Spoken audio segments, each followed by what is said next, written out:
Hey everyone, welcome to HogHype. Tyler Cass joined by Locked On Razorbacks podcast host John Nabors, and we got a basketball up there. We are into basketball season, and not just into basketball season, we got the Hogs coming to Central Arkansas this week. I'm excited about this. I know that last year did not go very well for Arkansas in their trip to Central Arkansas, but the way that they're playing right now and getting that win against Oklahoma there in Tulsa, I'm really hoping that they can start checking off boxes of saying, hey, we're not going to let those types of things happen. Last year, it started with Oklahoma and Tulsa. In this game here against Bradley in Central Arkansas, I can't wait, and I'm excited to see it.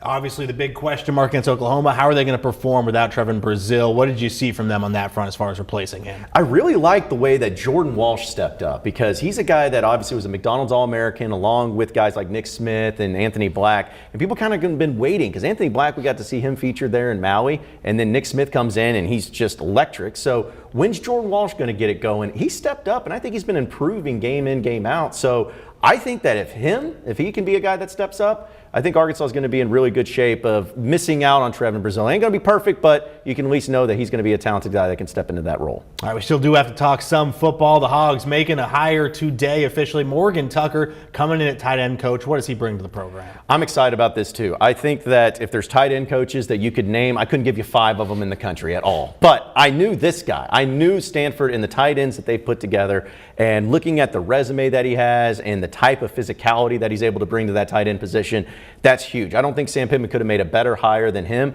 The key is going to be keeping those 3 big-time commitments here to stay at the University of Arkansas. If he can do that with the development and with the physicality that he's going to bring, I don't think you could ask for anything better out of him. Already out on the recruiting trail today with Kendall Briles. So again, working on that. All right, but the big hire is still to come. Defensive coordinator. We've seen a lot of names that were floated out there and then get hired other places.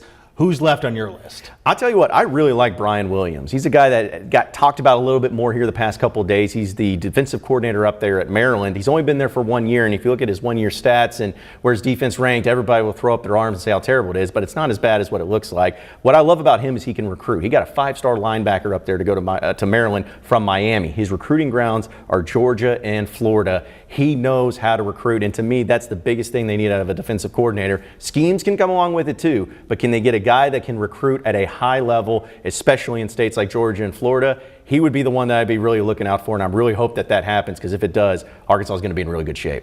All right, it's the Razorbacks and Bradley for hoops coming up on Saturday in Simmons Bank Arena. And of course, Arkansas and Kansas will close the football season out in the Liberty Bowl December 28th.